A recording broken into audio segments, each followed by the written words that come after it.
Hi, Pete Moore, welcome to PC and Guns. I'd like to talk today about muzzle-loading revolvers.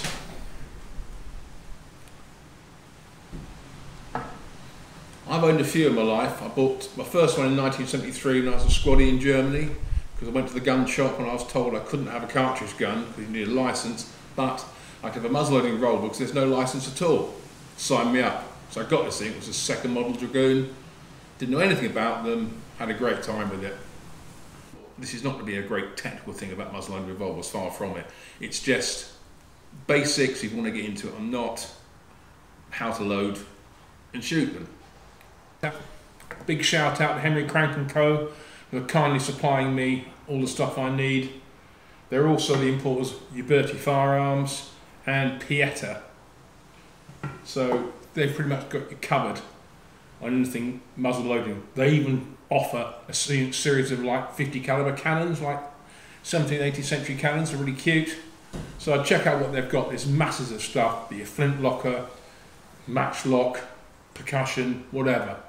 Okay, what this supplied was, first of all, a pot of Pirate XP from Hodgson. Earliest, should we say, black powder substitute. It is still quite corrosive, like black powder, but the beauty of it is you can buy it off the shelf because it's a propellant. Black powder is classed as a low explosive and you need to get a separate license for it, and also the very strict rules about how it's stored.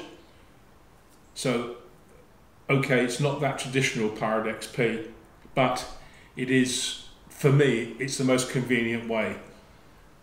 Hodgson also make a thing called 777, which is rated to be the best black powder substitute around. It's clean, it's easy to keep clean, it's non-corrosive. However, it is classed as an explosive, so again, you need a license for it. They also supplied a powder flask, which you can meter out a certain amount of powder. Basically, in this case, this spout holds 26 grains of Pirate XP. And it's a valve system, so you basically open the valve, put your finger on it, tip it up, let the valve go, and that spout fills with powder. It's reasonably consistent, and I find it's easy to pour into the gun. You can, of course, if you really want to, just get a scoop. This is an old Lee scoop from a rifle reloading set. Push it through the powder, and again, I think this throws 34 grains. I'm not certain, that's about that. So if it's too much, you can always cut it down a bit. But by the same token, I don't like the idea of loading from an open pot on a range. I think it's a bit dangerous, where I'll soon have a flask. Projectiles, round balls. These are KRANK's own round ball. They're a 4.54 soft lead, and they're perfect. You can get bullets, but I wouldn't bother with bullets. The round lead are oversized for the chamber bore purposely, and when they're rammed they shave off a little bit of lead and you get a gas tight fit, which stops any problems of potential chain fires from the front of the cylinder. Well worth it. Again, off the shelf is what I like. Percussion caps. These are CCI number 10s, which suit pistol very nicely.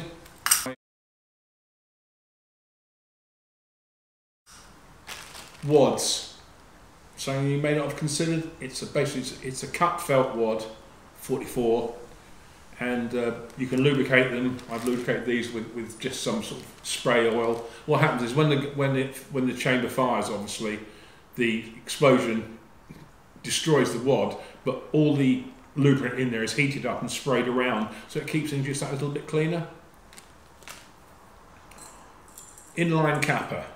You put the caps on by finger and it's a bit of a pain. I don't mind doing it too much, but it's a bit fiddly. The inline capper holds about, I think, 16 or 20 caps, and you offer it up, again you'll see it being done, and it helps you to position it and also push them down nice and tight in the nipple, because if they're not tight in the nipple, the hammer drops, it can actually drive the cap forward and seat it, but it doesn't necessarily always go off. So that's something to think about. This is a general multi-tool. You've got a slot head screwdriver, because all these guns are slot heads. Very important is a nipple spanner, who misses.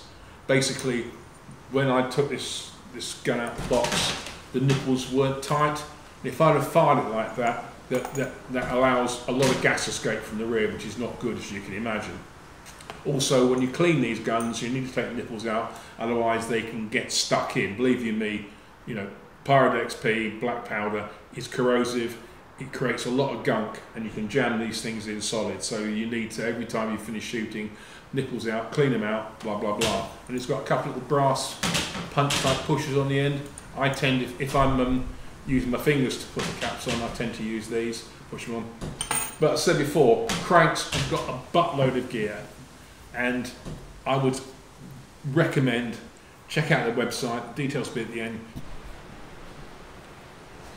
If you're thinking about getting the muzzle-loading revolvers, then for the beginner, in my opinion, there's only one choice, and that is the Remington 1858 New Model Army revolver.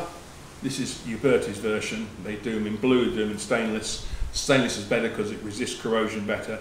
Doesn't mean you can't need to keep them clean, but they're easy to clean, and I would always pick one of these.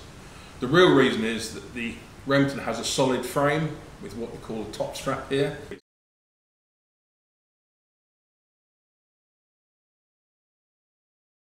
The Colt type guns, which are perhaps a little bit prettier, do not. They're not weak, but they're not as rigid as this sort of gun. Also, the other thing is, the rear sight on the Remington is a U-notch machined into the frame, whereas on the Colts, there's no place to put a rear U-notch, so what they do, they put a V-notch on the hammer, which is just not ideal, because once you shoot, then your whole sight picture goes as the hammer's falling.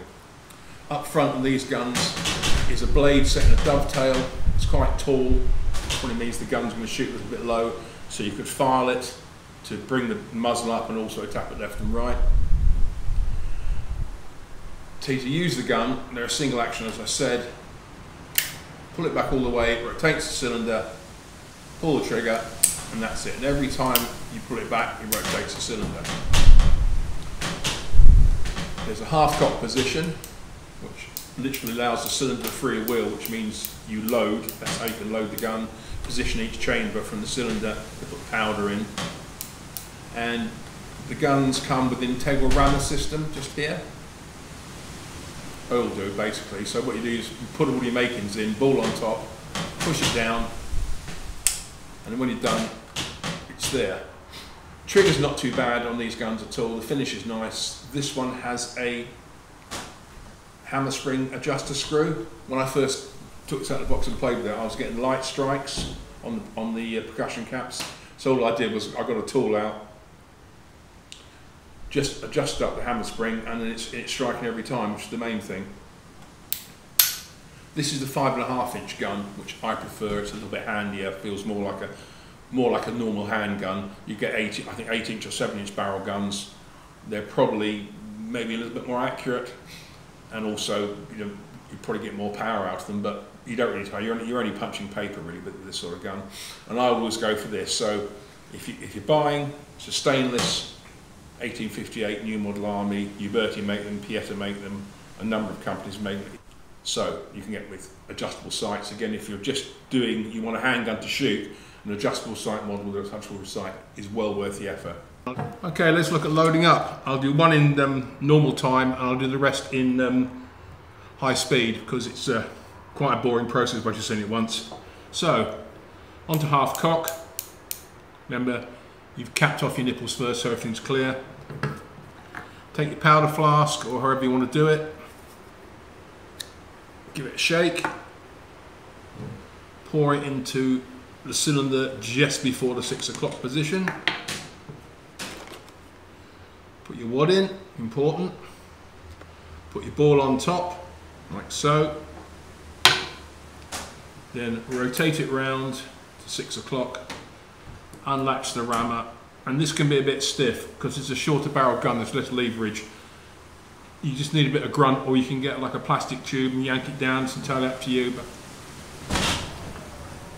make sure it's properly seated, and it's got to be seated below the level of the cylinder mouth for obvious reasons, otherwise it jams, it goes round. Then we bring it around again. That's the one we want. I'm using the capper this time. So you put it on the nipple, like so. push it down and pull off, and that's now set.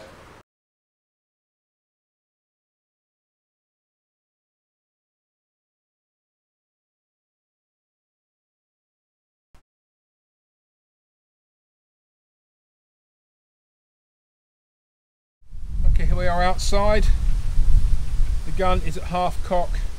You can also carry the gun with a hammer down between loaded chambers as well, which is not a bad way to carry it, but this is half cock and it's very safe.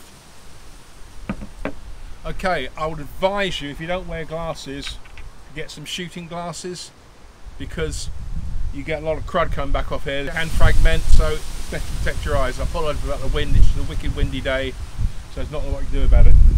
Okay, so also be aware when the cap fires it will blow apart and bits can fall into the mechanism and jam the gun. Most problems with these guns are 99% percussion cap related. Either they don't work, you haven't put them on properly, or they shatter and bits fall in the mechanism and jam it. I've had all things happen to me over the years. Okay, so let's go. Full cock.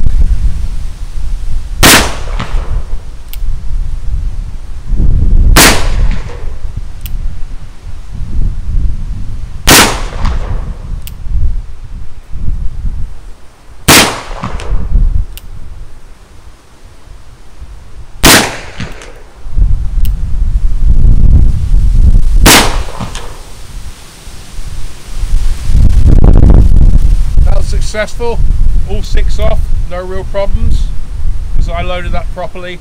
You can't take shortcuts with loading, and that was good fun. But they do get dirty, as you can see, and all that gunk gets down everywhere. And if you're going to have, say, a 50-shot session, which is reasonably easy, I suppose, then the guns are bogging by the time you're finished.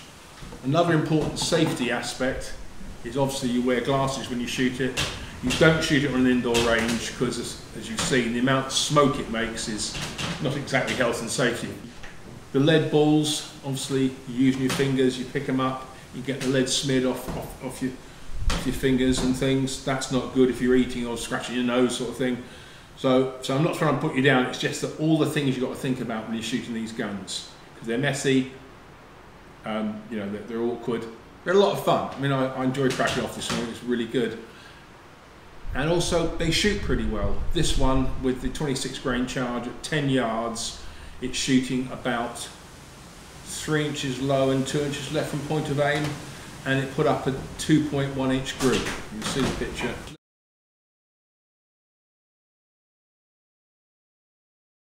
It doesn't sound amazing for a pistol, that's pretty good. I haven't had any misfires with it at all, which is good. So they are, I imagine they're much better than the originals because tolerances are better, everything's made and people clean them. But I'm now getting my head around loading it and just prepared to put up with sort of, you know, the time it takes to actually get the gun ready to shoot, but taking a lot of pleasure from actually shooting it. So there it is. I haven't gone that deeply into it because I don't want to bore you to death. But for a reasonably simple gun to run, keep clean, it's Uberti's 1858 New Model Army stainless. Maybe get the adjustable sight model, perhaps that's better for you, but for me, I like it the way it is. Okay, so I hope you enjoyed that. If you did, tell your friends, support the channel, and if you want to speak to me, it's the usual, pmoore.shootingsports@gmail.com, and it's PCM Guns, and I'll see you again soon with some more fun and frolic. Be good.